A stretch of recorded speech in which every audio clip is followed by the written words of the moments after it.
But why is it now suddenly it feels like another wellness trend, right? Everything from red light panels, from skin, red light for muscle recovery, to blue light, to infrared, to just stepping out into the sunlight.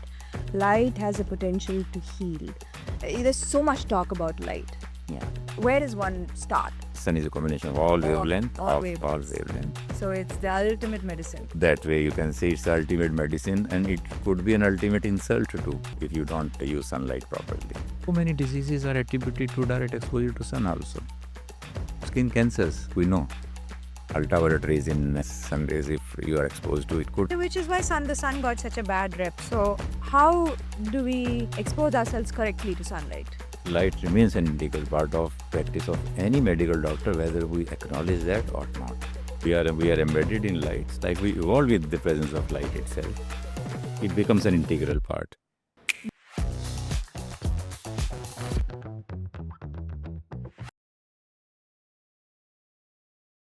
Hi everyone, welcome back to Take 20. On today's episode, we're going to be talking about a subject that seems almost too good to be true. Light as a medicine. Yes, you heard that right. So this area has slowly but surely making a powerful impact in the field of integrative health. And everything from red light panels to blue light to infrared to just stepping out into the sunlight. Light is now not something we just see by, but it has a potential to heal. And this is being brought more and more to the forefront. Let's find out today what is science backed, what are the possibilities of using light as therapy. Doc, welcome back. Thank you, Sam. Light as therapy. Yeah. Your thoughts. What exactly does that even mean? See, I would say using light energy to treat a condition or to prevent a condition or to regenerate your system could be constituted as light therapy. Okay, but light like is all around us. So is it healing us without even Yes. We are embedded in light, so like we evolve with the presence of light itself. right? So it becomes an integral part.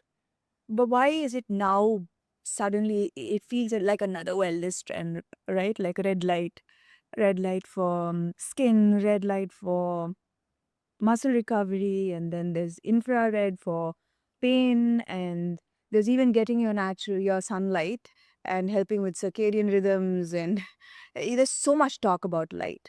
Yeah. Where does one start? Where do you begin? See, I would say, Sam, that there was a time when anybody will mention about sunlight, only one thing used to come to our mind was it makes vitamin D in our system, and that was the end of it. And what plants would do with this light, we'll say that they will make food out of this and will make vitamin D. But this was a very, very primitive and rudimentary way of looking at that light. And now we know, as medical doctors, as scientists, we know the possibilities are tremendous. Using experimental animal and volunteers, we have experimented light, like putting light on your body, putting light through your eyes, opening the body cavities and putting light there, and see what happens to your endocrine system, what happens to your hormones, what happens to your brain signals and all that thing. And many experiments, the results are astonishing, and more application of light will come in near future, that I'm very sure. So there are different, there's the red light, the blue light, the infrared. What are the differences? How can you tell the distinction between each different light, and what are the benefits on your body, and which one do you need? Yeah. See, broadly speaking, light is, I will say, it's an energy which has got many frequencies embedded inside. We have many wavelengths which are embedded, which is a continuum of wavelength. It starts from a very, very short wavelength. You can say maybe 100 to 200 or 300 up to 400. We call it UV light. Okay. Up to 400 to 700 or 760 is the visible spectrum for nanometer, is the visible spectrum of our.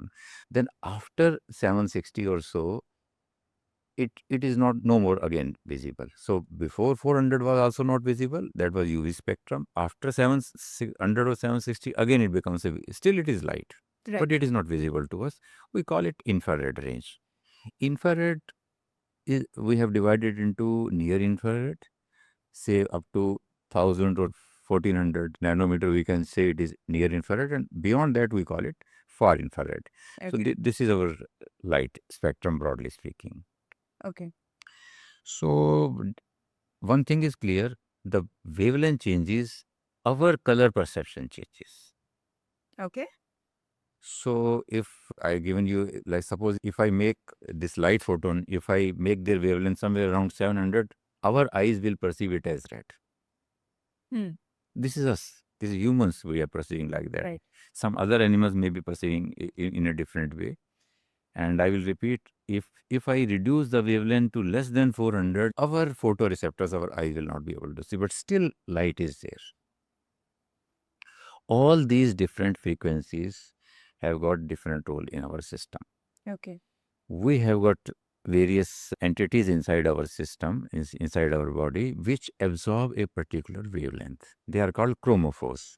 For example, melanin, our skin pigment, it absorbs almost all visible light spectrum. Okay. So nothing is reflected out of it. So that's why they say that skin doesn't have any color in a way that it absorbs most of the visible light which is put on the skin. Okay. Similarly, like blood. Why blood is red? Because if there are all visible frequencies in a light, it should appear white. Right. It means it is absorbing somewhere near blue portion of the part of the light which must be around 400 500 nanometer of wavelength is a bluish part of this thing, but it is not absorbing towards the longer wavelength side, like red part of so that is why it appears red. So our hemoglobin, blood, is also a chromophore which is absorbing a particular light. Water in our body also absorbs light, but it absorbs in wavelength which are still longer, like the far infrared wavelength. Water Above 1000. 1200, about 1400, it starts absorbing that part of the light. Okay. So since we know that we have got various components in our system which absorb different wavelength, so we can target various diseases and organs because of this property of these chromophores, and that is how it has been used in. So what are the uses of these different wavelengths? Like, for example, nowadays we talk about red light therapy or in near infrared, right? So this near infrared wavelength, there is a general rule of penetration of depth by light. Right. Longer is the wavelength, deeper is the penetration in any medium. That is a general physics rule. Okay, that's easy to remember. That longer the wavelength, deeper the penetration. Deeper the penetration. Right. That is why all warning signals are kept in red light thing, because in visible spectrum, red has got the longest wavelength. So if it is a foggy day, it's a dusty environment, so penetration will be deeper. So from a distance, you can see that red light. Okay. You got my point? Understood. In other words, if I put white light, which is a spectrum of all lights, on my skin, on my body, all other wavelength could stop in millimeter range, but red light may penetrate deeper, maybe a centimeter or so it will penetrate. Near infrared, which has got further longer wavelength, will still penetrate more deep than red light, because its wavelength is longer than red light. Okay. What about far infrared? Even further. That is where the trick starts. What? Far infrared, because it is absorbed by water, it is stopped at the skin level only, because there is a lot of water. Our skin has got water, our body has got water. So water will not allow far infrared to penetrate deeper than. So when all of these saunas, they are near infrared sauna? So if to me, it should be combination of both. Because if we want to have a sweating action, so we'll use a lot of far infrared, so that our skin becomes warm or hot after that thing, and sweating happens, because most of it will be absorbed at skin itself. Oh, so the sun. And near infrared will penetrate deeper to heal. Right.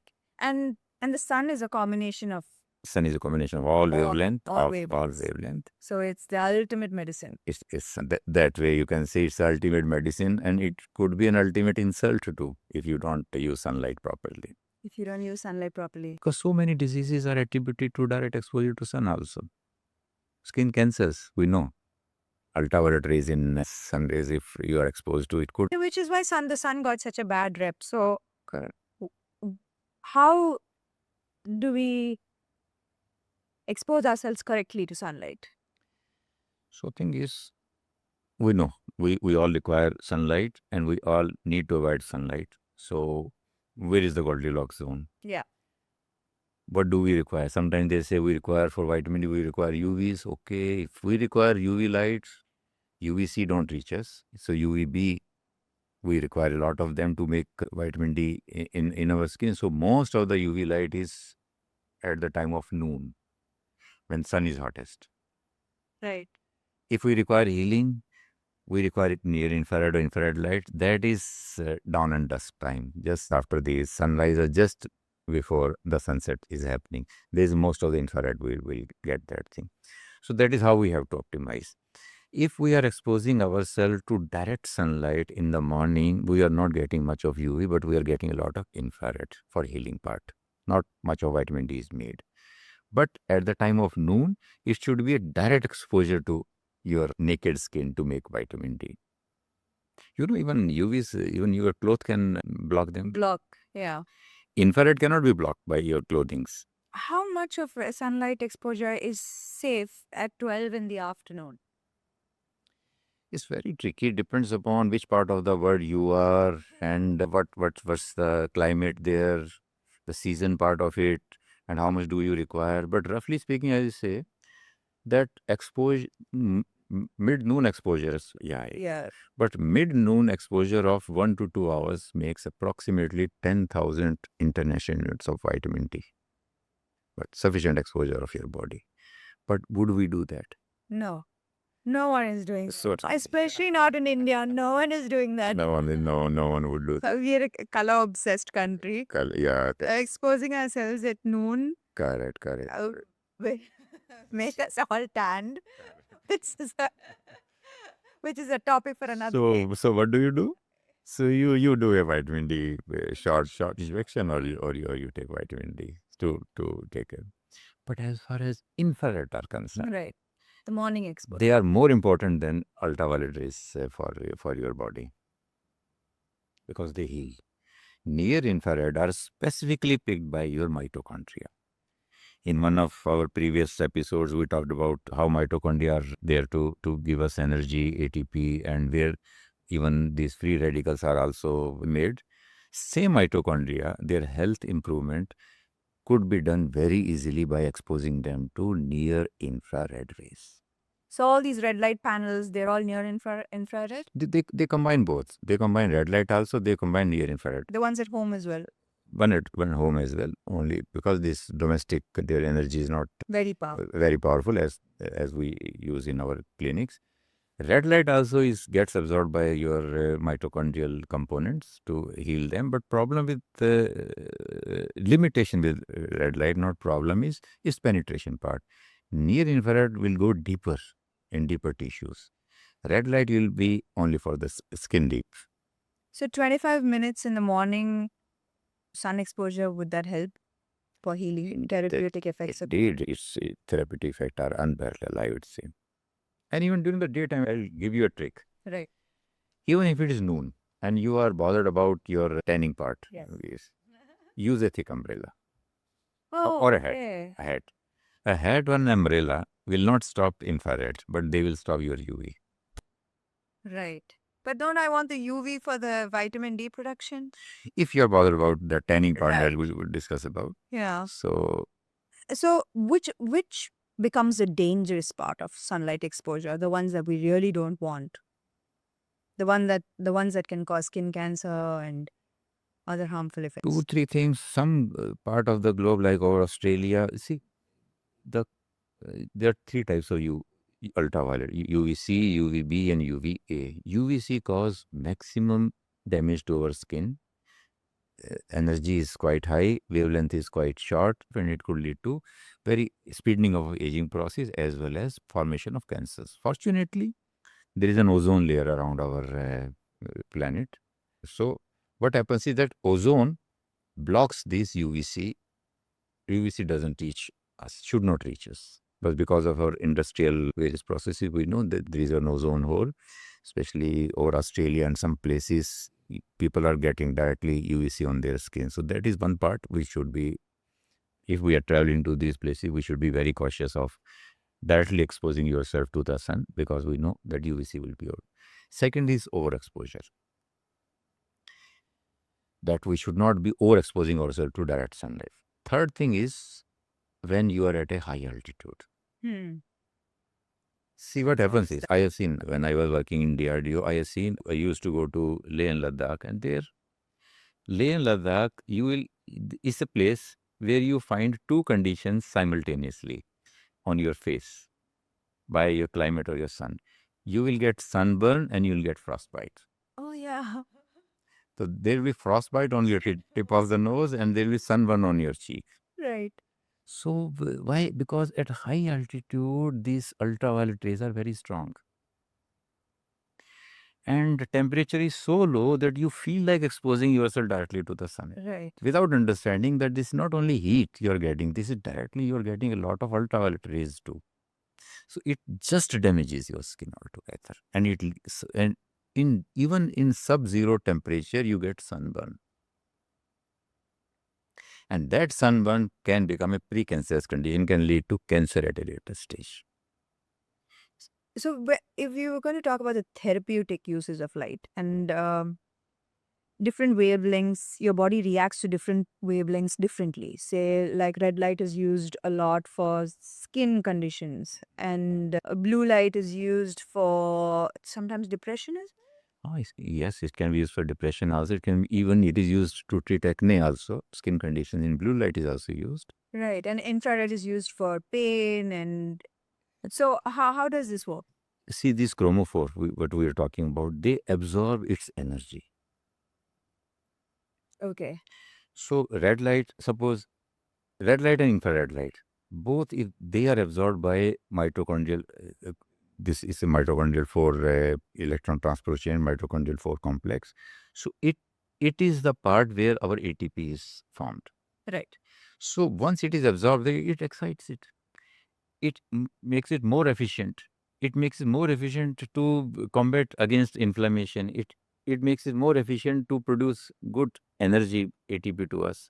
So in a way, it heals us. So this is where energy is concerned. What about pain? How does it help with Same thing. So because it reduces because energy, and it reduces inflammation because of that, so pain is taken care of. So red light, just because it is just penetration is skin deep, yeah. but near infrared will penetrate further down into your tissues. So that is If why I have skin issues, and if I have like skin issues, I would choose the red light, the superficial. you can use Far, red light. far infrared. Far infrared is only to heat water molecules and will give you a lot of sweating. It will not be absorbed by that mitochondrial complex. It will not correct your mitochondria. So like toxin removal, sweating. Toxin removal, you can. Far infrared. Yes. Near infrared penetrates deeper, helps with muscle recovery, pain. Red light is skin. And because of their action on mitochondria to make them healthy, in simple words. And how, like, is it like a slow process, or you It see is instant, Sam. it's instant? The process is instant. Appreciation, when will you able to find it out? Yeah. May take some time for you to, but light is an instantaneous action. That is what we have to understand. And is it different for skin exposure and eye exposure? Like when you're exposing your yes. eye Oh yes. to this kind of light, what is safe, what is not? Eye as photoreceptors our body has developed for millennia. Like we see through our eyes, we know. But there are some other receptors also. We call them photosensitive retinal ganglion cells. Sleep-wake cycle.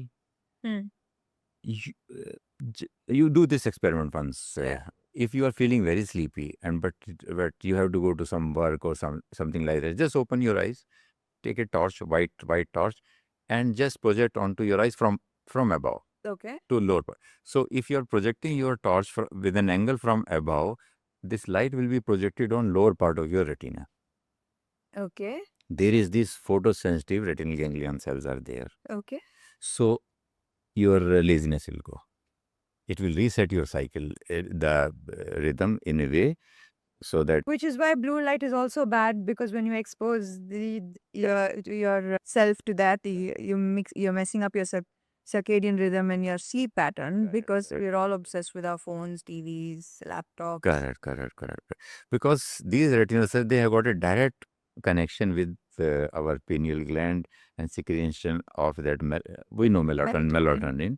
So immediately there will be suppression of the melatonin. So your sleep will be postponed. See, the sun rises, we have to get up, because sun rises and 30 degree, 40 degree, when it's an angle, and if we are there, so the light comes from top. Right. And that is how these retinal ganglion cells are developed towards the lower part of our retina. As light therapy, does it also work for the eyes? I know when I go for red light therapy, they always cover my eyes. Is it dangerous for your eyes, or a little bit is therapeutic as well? Home-made devices, they cannot harm your eyes. But because in clinical setting, those red light therapy devices have got so much high energy that they just want to shield your eyes with that energy. Okay. Otherwise, red light therapy is not harmful to your eyes. And can they regenerate eyes? Why not? Really? One of the exercise which I tell my clients is, in the morning hours when you are facing sun, just close your eyes and face sun. Okay. If you're closing your eyes and facing sun, Okay. any amount of ultraviolet rays your eyelids will obstruct. Only infrared will enter into your eyes and heal your eyes and retina. Yeah, you think that if you close your eyes, nothing's going in, but actually, Infrared, they find it. they find its way. You know why? In a summer afternoon, if you go out, you see the road is very hot. Right. A tarred road. Buildings, if you touch, they are very hot. Yeah. Plants, if you Never. Yes. why? Because they don't reflect, they absorb, right? Exactly this all these concrete structures and they all absorb infrared, so they retain the energy. But plants, they reflect infrared energy. They don't absorb. So whenever you are there outside, even if you are in the shade, but if you are in the vicinity of plants, you get a lot of infrared, which is reflected by these plants. And a lot of us, because we now work indoors, we hardly ever exposed to the sun. Is there a connection between no sun exposure, no light exposure, and depression and anxiety? And There is a direct correlation with the depression and people who lack light, I will say, the light deficient people. And even there is a word coined for this type of depression. It's called seasonal affective disorder. SAD, right? SAD, per SAD. So it has. What is seasonal? So it has been found out that in various countries where season-wise, maybe Scandinavian or near Arctic Circle, the countries are there, in winters, light become there's not much of availability of light. The people, they go into a sort of depressive state. The only logical therapy for them is expose them to light. That's all. No antidepressants are required. That is the only logical therapy. Deficiency of light causing a disease, remove the deficiency. End of the game. And do this experiment. If somebody comes with a depressed mind, make the light of the room brighter. It will cheer up the mood. So for someone who's looking at light as a therapy for mood, for skin, for serotonin production, or to feel better about themselves, and also for pain and recovery, where do you start? And how much exposure every week? See, I always... We all need red light panels. Correct. The domestic red light panels, there is no overdose possible. There's no overdose possible with Right. domestic red light because they are low energy. But whenever it is in clinical setting, we have got a couple of protocols. We use these red light panels by two ways. One is just light as a therapy. Second thing is sometimes we use some photosensitizers. So this methylene blue, if I inject methylene blue in person's body and then put red light or infrared, Sounds like science fiction. I call it binary weapon. You know what binary What weapon is is? binary weapon? See, binary weapon is a concept when a weapon has got two components and they are mixed together, it becomes It's a like lethal weapon. it becomes a lethal. But like two components separately, they will not cause any harm. You Right. must have seen in some movies like a hero has got a blue colored chewing gum and then a yellow colored chewing gum and then mixes it and it becomes an explosive, something like. So something like if you mix methylene blue with the near infrared, it becomes a sort of binary weapon to kill a lot of bacteria, viruses, mold, and even it can be used to treat cancers. How do people generally feel after such I'm guessing this is an IV with light therapy, so like you said, a binary weapon. How do people feel after they finish like a session or so? See, what happens is depends upon the intensity. If there is a lot of toxin load, is a lot of infection load, sometimes you feel that reaction of as if your system is overloaded with energy or overloaded with, like, it's not always a good feeling for many of the immediately. Okay. So many toxins are released into your system. Oh, so initially you might end up feeling that Yeah. more tired. Or tired. with- Yeah. But subsequently, then you regenerate yourself. Right. And how does light and exposure to light fix sleep? See, like we talked about photosensitive retinal ganglion cells. So we know if we stimulate them with bright light, it is going to inhibit melatonin production from our pineal gland, and your sleep will be delayed. Similarly, you can use reverse also. If you want to sleep, don't use ceiling lights, for example. You can use floor lights. Suppose the under eye, if you have to work. No, but I mean, how does morning exposure to sunlight fix your circadian rhythm for night time? Because the time you have stimulated these retinal ganglion cells, so you have switched it on at a particular time. Right. So that is how, like, starting time you have decided, so automatically the ending time gets regularized. Is that That's the it. connection? But think, if evening time, if you are exposing yourself to, Yeah. then Then only. it will again be disturbed. Oh, but isn't it advised to also when at dusk exposure to sunlight at dusk is also helpful? Is also therapeutic? See, what is the color of sun at dusk? It is not white or blue. It is reddish in color. Right. So it's just ultraviolet rays. So there's no blue light. I'm sorry, it's infrared rays. So there's no There's blue, no blue no blue light in the sun. But our artificial light, they contain a lot of blue light portion. All right. Okay. Now that makes sense. So I think I understood completely light and its therapeutic properties. And is there anything that you would like to add? See, I have seen sometimes people using red glasses during the daytime. What are the blue blocker glasses? Yeah, And I would suggest, this is how my understanding is, Yeah. that might not be a good idea.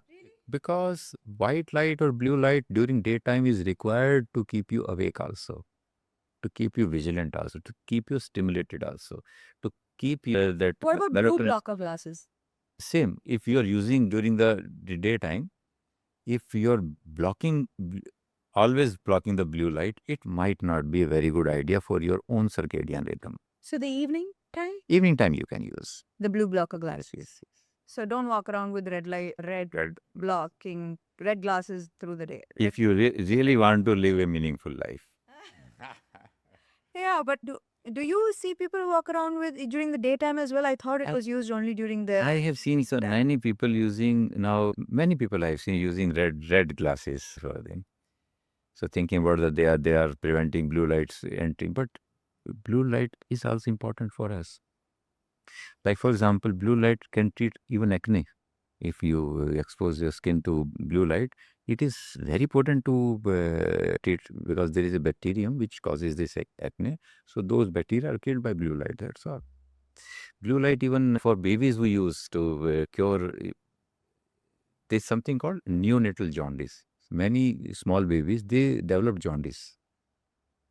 So you use light, especially blue part of that light is it actually uh, helps us in getting rid of the jaundice part. So then, in your practice, light seems to be an integral part of your process. Light remains an integral part of practice of any medical doctor, whether we acknowledge that or not. That is what I would say. Since light therapy, doc, seems to be pretty basic, does this need guidance as well, or someone who wants to try light therapy can do it on their own without necessary guidance? I would suggest the domestic light therapy devices which are available in the market. There's no harm in getting one of those devices and use as you feel like. Right. But if you are trying to experiment with the commercial devices, which are very high energy devices, then don't do it on your own. It should always be done at a setting where a medical doctor or a person who is trained in light therapy can only guide you. Thank you. Thank you so much for another wonderful episode, Dr. Tech.